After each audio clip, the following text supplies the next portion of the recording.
Y continuamos con más en Noticias Venevisión y como todos los jueves llegó la hora del debate. Hoy traemos a nuestra mesa un tema que nos afecta a todos, sin importar edad, ideología o ubicación, los fake news. Es así, Nelcy. Bueno, amigos, en una sociedad donde la información se difunde con velocidad vertiginosa, la desinformación se ha convertido en un fenómeno verdaderamente alarmante. Y es que los fake no solo se difunden por redes sociales, algunas veces pueden hasta infiltrarse en medios tradicionales, lo que genera desconfianza y confusión. Pero la gran pregunta, ¿cómo podemos distinguir entre lo que es verdadero o no? ¿Qué herramientas y estrategias podemos emplear para combatir esta epidemia de desinformación? Para ayudarnos a responder estas interrogantes se encuentran con nosotros Endrina Yepes y Diana Martínez, ambas por supuesto de la casa, presentadoras de la emisión matutina, presentadora de la emisión meridiana. Endrina. Muchísimas gracias, Nelcy, muy buenas noches a todos. Y bueno, hay una máxima que a mí me encanta en comunicación que dice: en la era de la información, estar desinformado es una elección. Hay muchísima información y esta sobreexposición a contenidos nos hace que nosotros seamos más acuciosos y minuciosos, sobre todo para contrastar quién lo dice, cómo lo dice y cuándo lo dice. Estas tal vez deberían ser las preguntas que nos guíen a poder discernir entre aquello que es verdadero de lo falso, y sobre todo en las redes sociales, que tienen una alta penetración y la viralidad de la información, mientras más falsa sea y más amarillista pudiera ser, que tenga un alcance más ilimitado. Por eso siempre la recomendación es que ustedes se fijen quién lo dice, desde qué punto la credibilidad juega un peso de valor importante y el medio de comunicación que lo difunde. Me encantan todas esas recomendaciones y la pudiéramos encerrar en sentido común. Por ejemplo, mira, estaba viendo un poquito antes de comenzar este debate unos ejemplos. Por ejemplo, dice, ejemplos de noticias falsas, ¿no? La vacuna de polio desarrollada por Bill Gates paralizó a 490,000 niños, como un ejemplo. Sentido común, diría yo, no sé. Coherencia. Y ese sentido común es el menos común de todo en estos tiempos donde hay tanta tecnología, hay tantos teléfonos inteligentes que parece que lo más inteligente que a veces la gente tiene es el teléfono. Endrina, Nelcy, Néstor, aquí es donde juega pues un papel muy importante justamente la profesión del periodismo, porque la comunicación se ha extendido a todos por igual a través de las redes sociales, y ahora con la inteligencia artificial tenemos que estar muy atentos a lo que se comparte a través de las redes sociales. Nosotros tenemos ese trabajo, además de informar a diario, también ayudar a las personas a que tomen en cuenta cuáles son las recomendaciones para que no se presten a compartir noticias falsas, como le dicen, Néstor. Pero hace rato estábamos conversando ese es otro debate. Si es preciso llamarlo noticias falsas, porque parece una contradicción. Si es noticia, pues no debería ser falso. Correcto, pero son mensajes, dicen otros, son mensajes, lo comentábamos también, Endrina, que se presentan con todo el marco de una noticia, pero también hay otra pregunta: ¿por qué la gente cree en el fake news? Estaba leyendo un poco y decía que usualmente tiene que ver porque los fake news juegan con las debilidades del cerebro y con las emociones, y específicamente las emociones malas. El egoísmo, el asco, la repulsión, son ese tipo de emociones que hacen que la gente crea. Y hay otra cosa también: el cerebro también suele creer las cosas con las que podría sentirse identificada. Por ejemplo, yo voy a dar un ejemplo de un fake news que todavía sigue siendo una teoría conspirativa. En el año 2016, antes de las elecciones de Estados Unidos, a Hillary Clinton la acusaban de tener una red de explotación infantil dentro de un sótano de una pizzería. ¿Qué generó esta información que todavía se cree? Es decir, a pesar de lo que generó, un sujeto armado entró a esta pizzería buscando ese sótano de niños. En la pizzería ni siquiera había sótano. Dios. Lo increíble de este tipo de información es que todavía se cree que es cierta. Se juega con la vulnerabilidad, Nelcy, y sobre todo en estos tiempos donde es tan protagónico el tema de la salud mental, es importante prestar atención a esas informaciones, sobre todo cuando las vamos a replicar, porque al replicarlas somos parte de ese proceso de desinformación. Y esos elementos emocionales que tú mencionas son sin duda alguna los parámetros más importantes, porque mucha gente juega con la emocionalidad y siempre la gente va a catalogar como verdad aquello con lo cual se identifica. Y además de esto hay que entender cuál es la motivación que está detrás de las personas que en principio lanzan a través de las redes sociales un fake news. Y es que hay diferentes motivaciones. Está la motivación ideológica, está la motivación económica, porque a través de estos clics que hacemos, que se llama clickbait, a través de estas monetizan noticias la noticia, falsas, ¿no? monetizan estas Sí, claro. noticias, y también a veces son, digamos, algunas informaciones que se comparten para probar cuál es la reacción de la gente en muchos casos. Pero eso Así tiene que, como un morbo. sí, tiene cierto morbo, Probablemente, pero ¿no? lo que también hay que entender es que la noticia que se comparte, bueno, siendo una noticia falsa, como se le dice, también tiene una característica de que podría ser verdad. No está pues llena de una información que parece alocada de pies a cabeza, sino que simplemente comparte algunas cosas que son realidad, pero también incluye cosas que son falsas. Por ejemplo, la pizzería existe, solamente que no tiene un sótano. Entonces, esa es la manera en la que pues nos confunden para que compartamos esta información. Me Diana, encanta. perdón que te interrumpa, Néstor, adelante. pero que yo he estado viendo que tienes algunas estadísticas de cuáles son las personas que mayormente caen en este tipo de noticias falsas. Sí, hace poco unos psicólogos de Harvard justamente compartían que las personas que tienen más de 50 años generalmente son las que más comparten noticias falsas, y sobre todo a través de la red social Facebook. Las personas que tienen más de 50 años, y ellos explican que Ajá. muchas veces después de los 50 años, digamos, la merma cognitiva, dependiendo de los casos, hace que las personas les cueste más entender lo que es cierto, lo que es falso. Entonces yo creo que es tan importante abordar esto porque muchos tenemos abuelitos en casa, tenemos adultos mayores que son los que comparten esta información, y a veces no les prestamos la atención debida cuando nos preguntan y nos dicen: Endrina, ¿qué te parece? ¿Esto que tú crees es cierto o es falso? Y no los enseñamos a buscar herramientas que los lleven a un desarrollo. A un contraste, que Qué creo que tal vez es lo interesante. más importante, porque allí viene en juego otro elemento fundamental, que es la manipulación.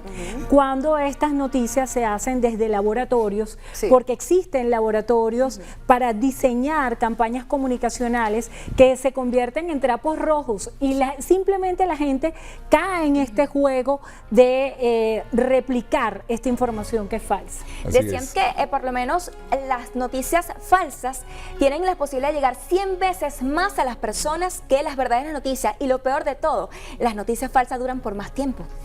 Sí, porque al final no mucha gente se toma la tarea de contrastar esta información, como dices, Endrina. Yo creo que es importante también que brindemos algunas herramientas para que las personas en casa puedan discernir entre lo que es una noticia falsa y lo que está corroborado. Primero que todo, por supuesto, revisar portales de información que estén verificados. Y en particular, a mí me gusta utilizar herramientas como Google Images, que uno ingresa la fotografía y entonces te dice cuántas veces ha sido compartida, cuál es la primera vez que se compartió esa información. Y hay otro portal que me gusta mucho que se llama Photo Forensic. Uno ingresa la fotografía y te dice si tiene algún tipo de edición. Entonces esto nos lleva a pensar que si ha sido editada en esta parte, en esta otra parte, bueno, seguramente está acompañando una noticia falsa. Tú pusiste sobre la mesa un tema fundamental, y es el tiempo de la inteligencia artificial. Incluso pueden utilizar tu voz, tu imagen, para poder reproducir una noticia, y allí viene un gran desafío para los comunicadores del futuro. Marshall McLuhan hablaba de la aldea global, y en su momento nosotros como estudiantes de comunicación lo podíamos ver como una utopía, pero lo que sucede hoy en China llega en cuestión de segundos a Latinoamérica. Entonces tenemos que entender que en esa gran aldea global hay informaciones que son reales y otras que no lo son. Entonces hay que ver también el juego de los tiempos, porque a veces hay declaraciones extemporáneas que se sacan de contexto y se convierten en una fake news. Aprovecho tu comentario porque, vamos a decir, mi imagen fue utilizada para precisamente eso, ¿no? Donde sale mi imagen narrando supuestamente en el noticiero acá, diciendo que un médico reumatólogo llamaba idiotas a otros médicos. Primero, no es el vocabulario nuestro acá, por supuesto, no es, no es nuestro deber ni nuestro enfoque verbal. Segundo, sale el médico diciendo pues que sí, que los ha llamado de esa manera, a los demás, promoviendo una crema, y resulta que todo es montaje de la inteligencia artificial. De hecho, lo abordamos, Néstor, en la Sí. emisión matutina, hablamos sobre eso, sobre cómo pues combatir estos embates de la inteligencia artificial, que tiene cosas positivas pero también negativas, y considero también importante que los departamentos de comunicación de diferentes empresas también entiendan la importancia que tiene exponer información de forma oportuna, puesto que a veces la desinformación, el espacio en el que no se dice nada sobre este u otro tema, da espacio justamente a la desinformación, a que las personas especulen sobre cuál es la respuesta de alguna empresa, Correcto. de algún ente. Entonces es importante que a pesar de que haya una situación desfavorable, las personas que están encargadas de esta situación, bueno, brinden la información de forma oportuna, ¿no? Hay algo que también es súper importante, amén de todo lo que hemos dicho, que esto, por supuesto, ya está aparte en la Ley de Responsabilidad Social en radio, televisión y medios electrónicos, entre otras leyes que ya están vigentes. Pero esto va a motivar a normar todavía más todo este uso de las redes sociales para evitar precisamente esa desinformación. Mira, tú sabes que para quienes hemos ejercido el periodismo desde hace muchos años, había una máxima de la necesidad imperiosa de dar un tubazo. Pero hoy en día las redes sociales han hecho que muchas personas, sin ser periodistas, se adueñen de esos espacios. Increíble. Y por el tema de la inmediatez, de manera apresurada, caen en difundir informaciones que no son reales. Pero esto no tiene que hacer que tengamos un estigma negativo acerca de las redes sociales y sobre la desinformación. Hay una analogía que me parece increíble para abordar el tema de las redes sociales, y yo la expongo así. Las redes sociales son como un cuchillo que en las manos de un chef pueden ser una herramienta de trabajo para la confección de un rico plato, pero en las manos de un criminal pueden ser una herramienta asesina. Entonces, hay que ver de qué modo eficiente utilizamos nosotros fuentes de información que sean realmente confiables y que pongan como premisa la credibilidad. Fuente, totalmente. O sea, bueno, hay una máxima también en comunicación que dice el medio es el mensaje. Total. Entonces, hay que ver qué fuente lo dice y cómo lo dice. En resumen, cuando intentamos hablar de todo lo que tiene que ver con fake news, lo que hay que desarrollar es el pensamiento crítico. Es decir, cuando vemos una información, de qué medio viene, de qué canal viene, a quién le interesa que se crea este tipo de información, y siempre corroborar, hay que hacer que la gente piense y al mismo tiempo pensar. Yo les voy a pedir a cada uno que trate de hacer en pocas palabras un resumen de cómo deberíamos abordar esta problemática para ya ir cerrando, porque se nos está acabando el tiempo. Bueno, yo pienso que la conclusión más importante es que la credibilidad debe ser protagonista de todos los espacios de información y opinión. Totalmente. Y en la medida de que se construye esa credibilidad de la mano de profesionales, cuando hay tantas personas que usurpan el rol de un comunicador, pueden generar confusión y caos. Uno de los desastres más grandes de las informaciones falsas es el impacto psicológico que pueden tener y los bucles a los cuales someten a la sociedad, porque una información falsa incluso puede hacer que una persona caiga en estados de depresión, ansiedad, angustia, caos, y esos estados de alerta no solamente le hacen daño a ese individuo, sino a toda la sociedad. Verifiquen bien la fuente y la protagonista, la credibilidad. No actúen por impulso. Total. Diana. Definitivamente, yo creo que rescato lo que estás diciendo, Andrina. La palabra es responsabilidad, porque seguramente nosotros en el día a día, en la interacción real, tenemos mucha más responsabilidad y pensamos dos veces antes de decir algo, ¿no? Lo mismo tiene que pasar a través de las redes sociales. Verifique que esa noticia que está compartiendo tenga esas interrogantes necesarias contestadas, que no asegura, digamos, que no sea una fake news, pero es importante que responda qué sucedió, cómo sucedió, dónde sucedió, por qué sucedió y quién lo hizo. Esa es parte de una de nuestras premisas como periodistas. Mira, la WB. y se me acaba de llegar esto de los 3 filtros del estoicismo. ¿Es verdadero? ¿Es bueno? ¿Es útil? Hacernos estas 3 preguntas antes de repostear una información. Totalmente, y no crean en muchas de esas que se ha ganado $100.000, porque con una llamada, cuidado con eso. Y la noticia de Néstor no es Néstor, recuerda. Bueno, Gracias, Diana. y con estas invitadas maravillosas y con todo este debate que yo estoy segura que les debe haber funcionado, es momento de hacer una pausa en Noticias Venevisión. Así es. Bueno, amigos, estén pendientes, venimos con más información y les decimos a nuestras invitadas que se repitan. Está bien. Gracias. Gracias.